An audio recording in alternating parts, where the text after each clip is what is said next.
नमात्मनः नात्युच्छ्रितं नातिनीचं चैलाजिन कुशोत्तरं तत्रैकाग्रं मनः कृत्वा यत् चित्तेन्द्रियक्रियः उपविश्यासने युञ्ज्यात् योगम् आत्मविशुद्धये समं कायशिरो ग्रीवं धारयन्नचलं स्थिरः संप्रेक्ष्य नासिकाग्रं स्वं दिशश्चानवलोकयन् प्रशांतात्मा विगतवीर ब्रह्मचारी व्रते स्थितः मना संयम्य मच्चित्तो युक्तासीत मत्परः युञ्जन्नेवं सदात्मानं योगी विगत कल्मषः योगी नियत मानसः शांतिं निर्माण परमां मत्संस्थामधिगच्छति नात्यश्नतस्तु योगोस्ति न चैकान्तमश्ननश्नतः न चाति स्वप्नशीलस्य जागृतो नैव चार्जुन युक्ताहार विहारस्य युक्तचेष्टस्य कर्मसु युक्तस्वप्नावबोधस्य योगो भवति दुःखः यदा विनीतं चित्तम् आत्मन्येवावतिष्ठते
उपरामता क्या है?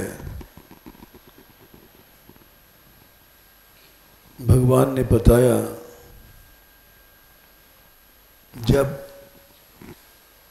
केवल अपने आप को यानी भगवान को ही देखा जाए और किसी की ओर आंख न जाए तो उसको उपरामता कहते हैं। यत्रो परमते चित्तम निरुद्धम योग सेव्या यत्र चैवात्मनात्मानं पश्यन्नात्मनि तुष्यति। एक दृष्टि हो जाए, अनन्य दृष्टि, वो कब होती है? जब उसको सुख मिलता है। इसका उत्तर 21वां श्लोक है। बिना सुख मिले अनन्यता या एक दृष्टि नहीं आती है। सुख भी अनेक प्रकार के होते हैं। सात्विक सुख, राजस सुख, तामस सुख। इस बात को भगवान ने 18वें अध्याय में कहा है कि मनुष्य 3 प्रकार के सुख इस संसार में पाता है। 37, 38, 39 18वें अध्याय में। सात्विक सुख तो विष की तरह होता है शुरू में, परिणाम में अमृत होता है। पहले विष होता है। राजस सुख पहले अमृत, उल्टा परिणाम में विष। तामस सुख न शुरू में न आखिर में,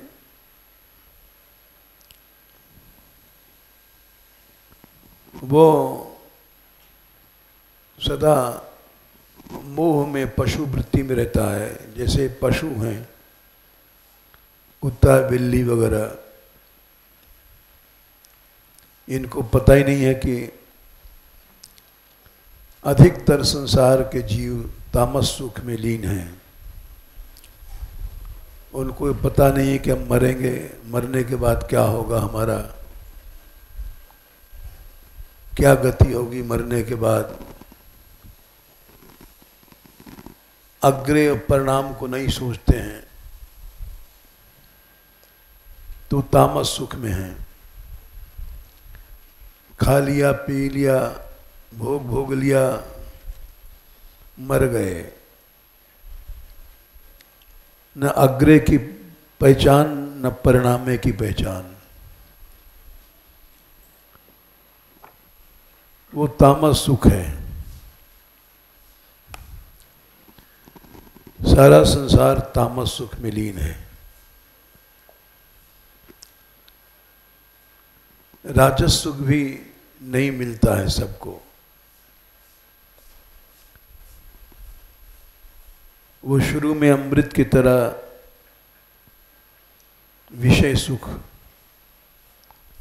कलयुग में विषय सुख भी नहीं है। भागवत में लिखा है तामस सुख भी शुरू नहीं मिलता। प्रायण अल्पायुषा सभ्य, प्रथम स्कंद 1 अध्याय। प्रायण अल्पायुषा सख्य सौम्य।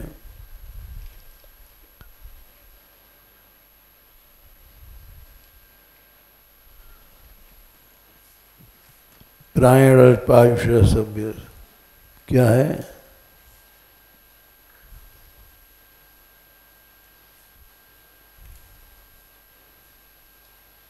मंदासु मंद मत व्याह मंद भाग्या उपद्रुता।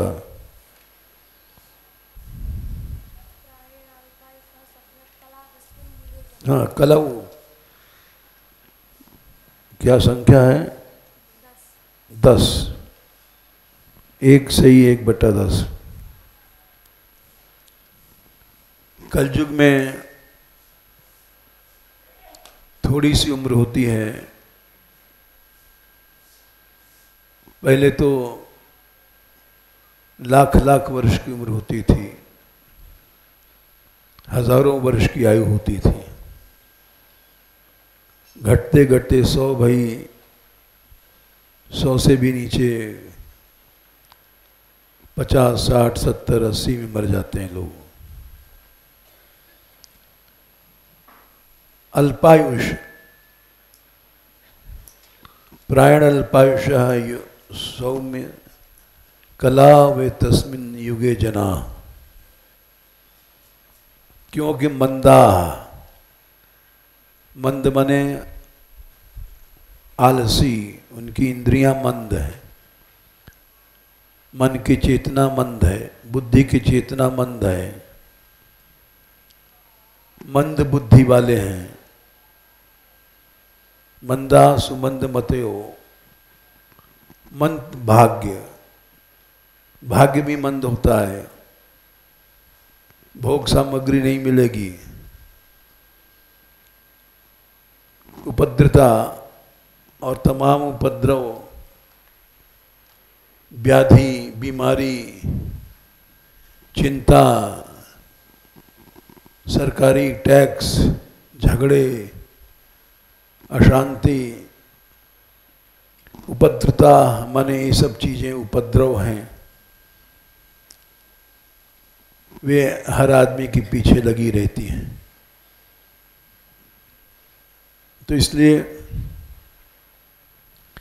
मंद भाग्या माने उनको राजस सुख भी नहीं मिलता है।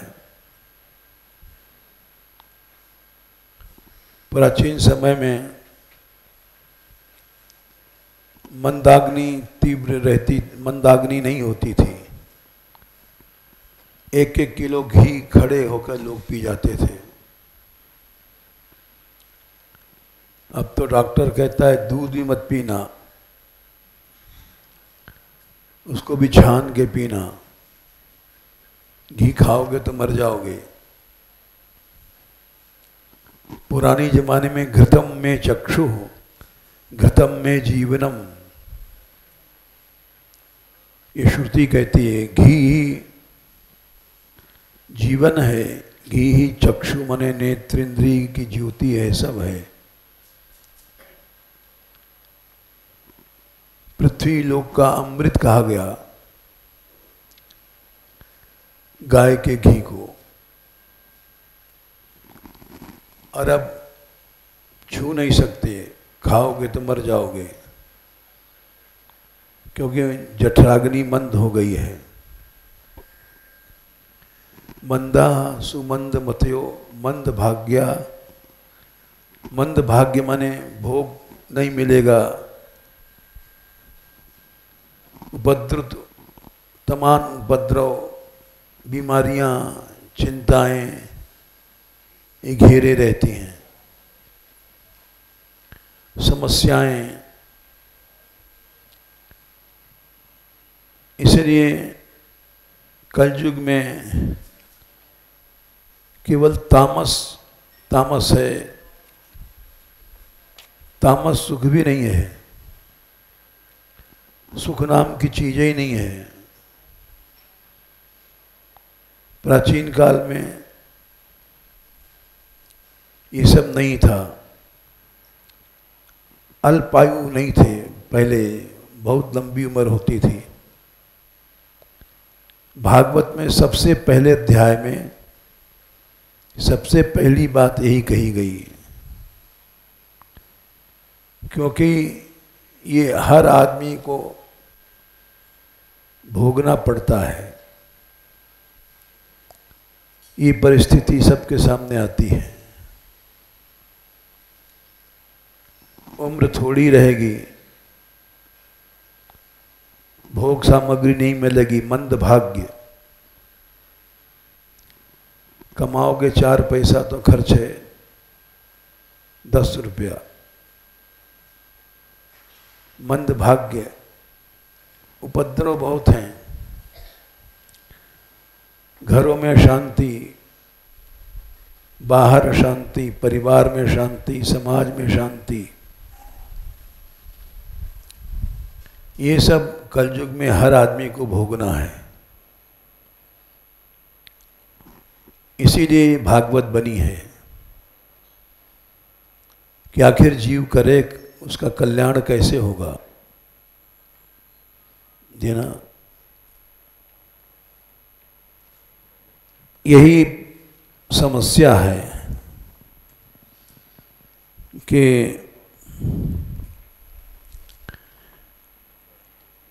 भूरिणी भूरि कर्माणि श्रोतव्यानि विभागशः। अनेक कर्म बताए गए। भूरी मने बहुत ज्यादा, कहाँ तक पढ़ेगा आदमी। कहाँ तक करेगा? श्रोतव्यानि, सुनने की हजारों बातें हैं, उम्र थोड़ी है। ऊपर बताया है प्रायण अल्पायुषा सभ्य, इसलिए सार बात बता दीजिए कि थोड़े में। समुद्र निकाल करके हम लोग सार चीज निकाल नहीं सकते हैं।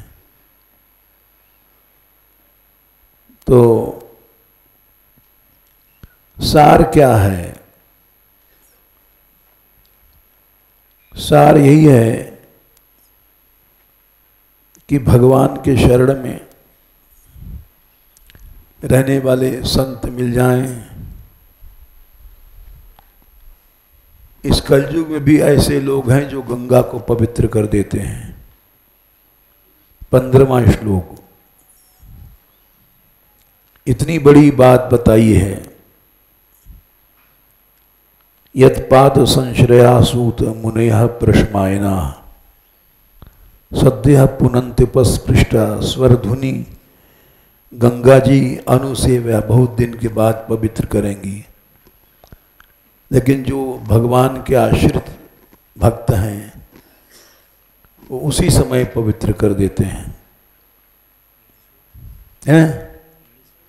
15, 1/15। ऐसे संत मिलते नहीं हैं, लेकिन जो एकमात्र भगवान के आश्रित रहते हैं।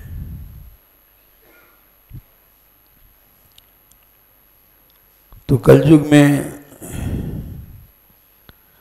ये बहुत कठिन है, बहुत ज्यादा कठिन है। सात्विक सुख शुरू में विष है, अंत में अमृत है। वो जब मिल जाता है, 21वां श्लोक 6/21, सुखम आत्यंतिकम। आत्यंतिक माने सबसे बड़ा सुख वही है। बुद्धि ग्राह्य, बुद्धि से मिलता है। अतीन्द्रिय माने इंद्रियों से आगे है।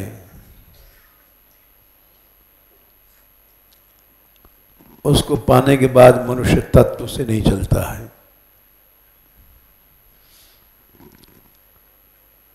और वो सात्विक सुख जिसको मिल गया, वो फिर मिल ही गया, वो आत्यंतिक सबसे बड़ा होता है। भगवान का नाम, भगवान का गुण हम कह सकते हैं। अपने अपने स्थान का हर आदमी तारीफ करता है, हम भी करते हैं, कोई बुराई नहीं है।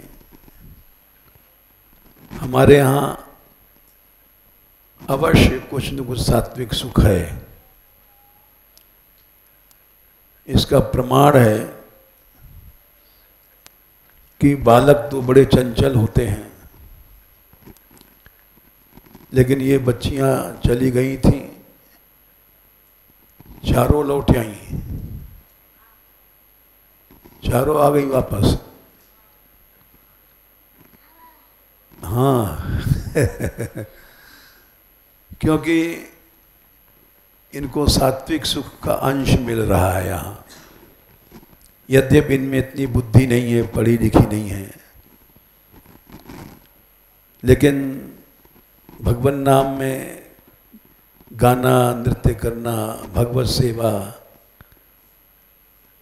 ये सब इनको सहज मिल गई है। ये लू में जाती हैं, अब लू चल रही है 24 घंटे, और सेवा करने जाती वहाँ।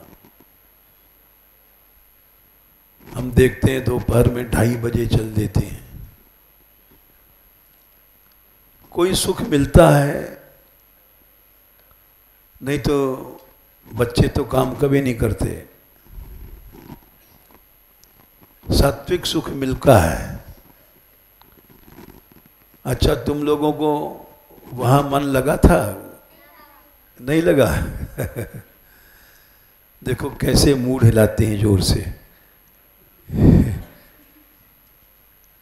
नरसिंहदास कह रहे थे ये रुक नहीं सकती लड़कियां, आ जाएंगी।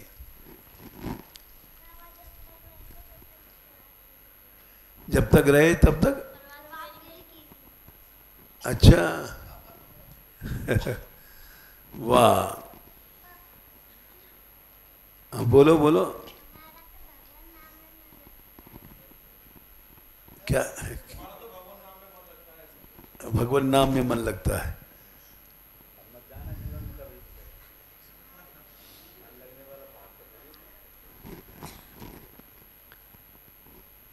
नहीं, जो प्रभु करते हैं ठीक करते हैं, इनको अनुभव हो गया सुख क्या है। इनको देख करके एक कथा भक्तमाल की याद आई।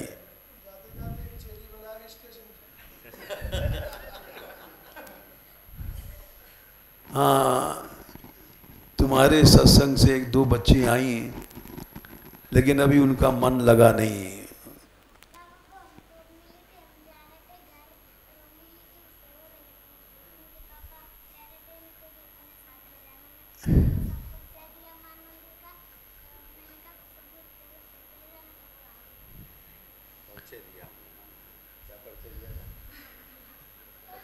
बोलो बोलो।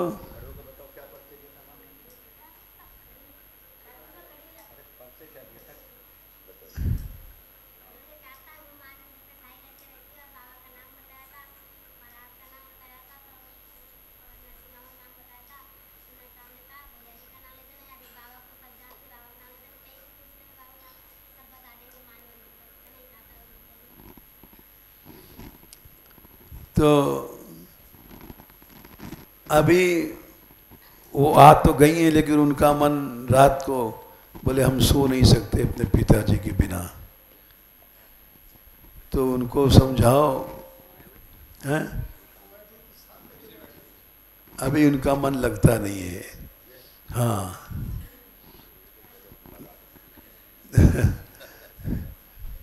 अब लग जाएगा, धीरे धीरे आ गई हैं, इनकी गाइड हैं,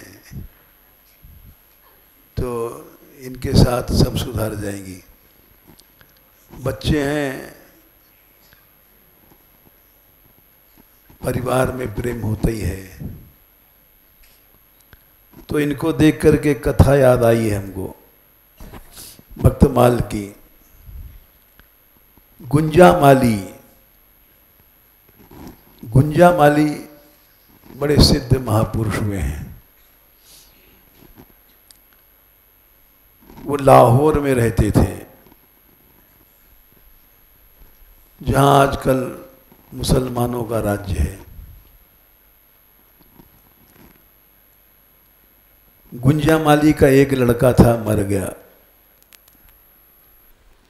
बहू थी, विधवा हो गई। जवान थी, तो गुंजामाली ने उसको भगवान की सेवा में लगा दिया। दिन रात ठाकुर जी की सेवा करे और भगवान की कृपा से उसका मन सेवा में लग गया। सेवा कैसे की जाती है लोग जानते नहीं। ठाकुर जी को अकेला नहीं छोड़ना चाहिए, सबसे पहली सेवा ये है। ये कान भाई गोविंद स्वामी की बहन थी। उन्होंने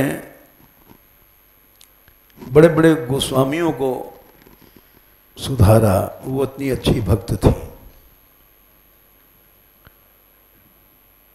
गिरधर लाल जी थे गोस्वामी, वहाँ दर्शन करने गई नवनीत प्रिया के, तो नवनीत प्रिया बोले कान बाई हमको झूला, तो कान बाई उनको झूला झुलाने लग गई और गिरधर जी से बोली तुमने ठाकुर जी को अकेले छोड़ दिए। ठाकुर जी को अकेले नहीं छोड़ना चाहिए, ये सबसे पहली बात है। वो हमारे परिवारी हैं, कुटुंबी हैं। जैसे मनुष्य अपने बेटे बेटी को अकेले नहीं छोड़ता है, चिंता करता है, वैसे ठाकुर जी को भी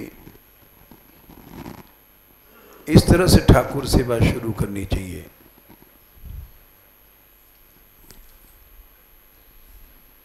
तो उन्होंने अनुभव होता है फिर समय, ठाकुर जी बोलते हैं, बतलाते हैं, मांग मांग के खाते हैं, मीठा ला खट्टा ला बोलते हैं, प्रेम हो जाता है ना। जैसे तुम्हारा अपने बेटा बेटी में प्रेम हो जाता है, तो बेटा कहता है माँ हमको खीर बना दे, ऐसे ठाकुर जी भी कहने लग जाते हैं। तो वो कानबाई तो गुंजामाला की जो बहू, गुंजामाली की बहू थी, सच्चे भक्त का संग मिल जाए, जो अभी हमने बताया सार क्या है, किसी ऐसे भक्त का संग मिल जाए, वेद शास्त्र पुराण सब का सार मिल गया।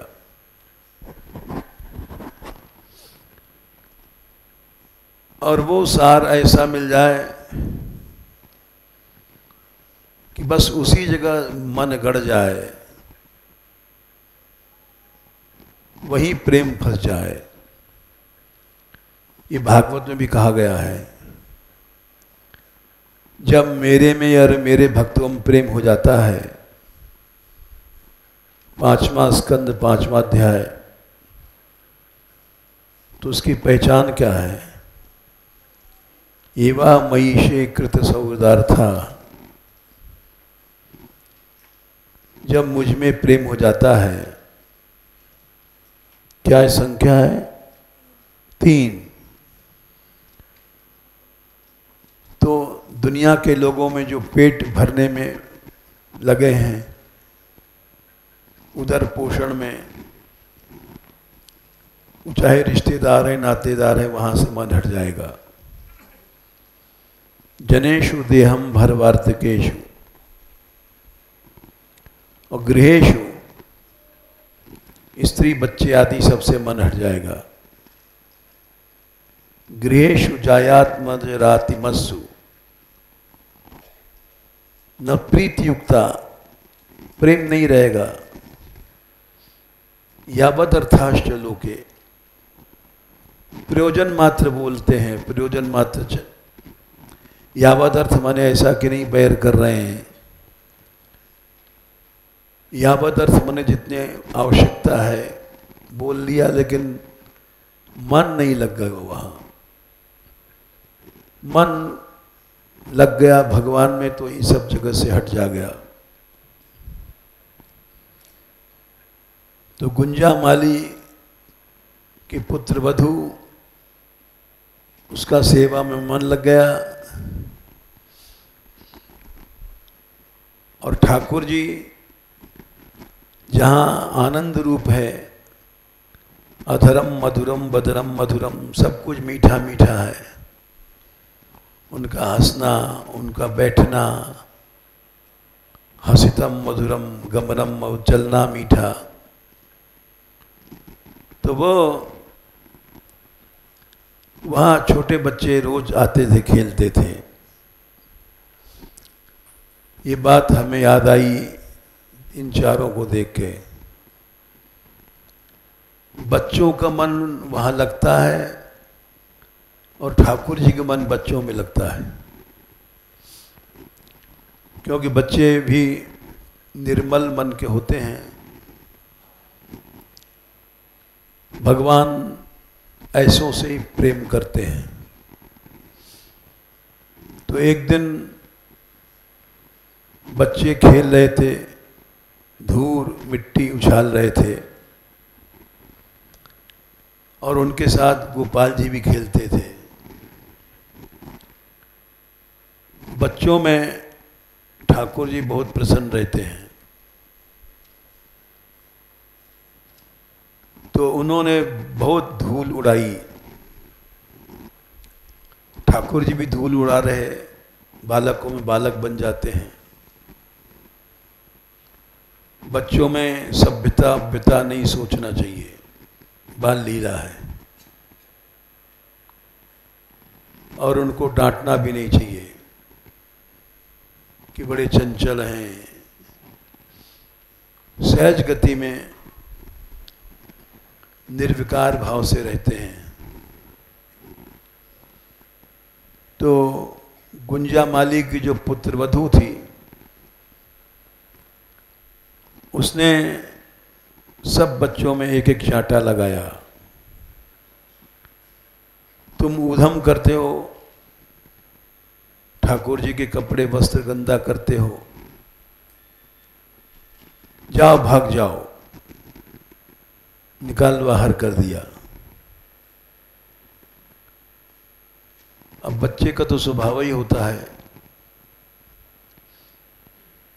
जैसे छोटी सी लड़की है, वो चंचल है, रोज कथा में गड़बड़ करती है, लेकिन हम नहीं बोलते हैं कि वो बच्चे ही हैं, इनका स्वभाव है। ठीक है, शासन रखना चाहिए, लेकिन कठोर शासन नहीं करना चाहिए बच्चों पे। तो वो सबको निकाल बाहर कर दिया। अब वो भोग रखने गई भीतर, तो ठाकुर जी खावे नहीं, भोजन नहीं करें, पानी भी नहीं पिए।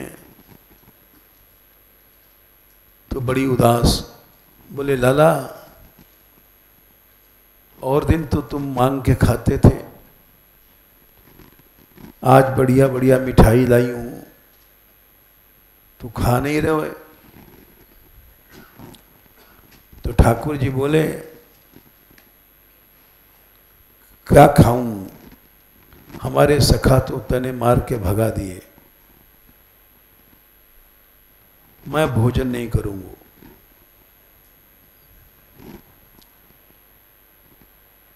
तो वो बोली, क्यों, मैं बना के लाई हूं उतने प्यार से, हमारो प्रेम प्रेम नहीं है। बोले नहीं, जब तक हमारे सखा नहीं आएंगे तब तक हम पानी भी नहीं पिएंगे। वो घबरा गई और जितने आसपास के पड़ोसी थे हर घर में गई, और उसको देख करके बच्चे छिप जाएं कि यहां भी आ गई, मारेगी।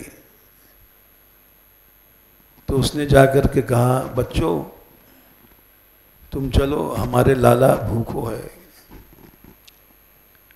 हम बोले, हम तेरे घर नहीं जाएंगे, तू मारेगी। बोले, अब नहीं मारूंगी, खूब मिट्टी उछालो,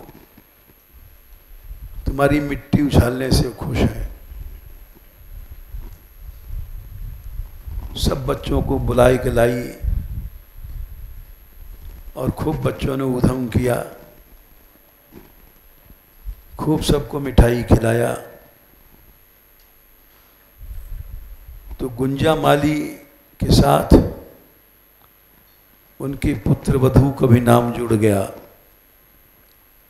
वो भी भक्त बन गई। और गुंजा माली के न रहने पर घर सूना नहीं हुआ, ठाकुर जी खेला करते थे। तो इसलिए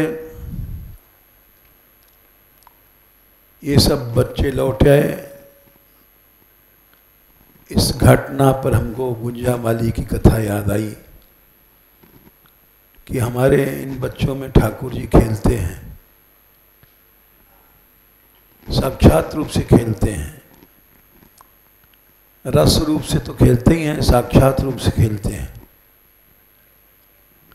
ऐसे ही भाव रखना चाहिए।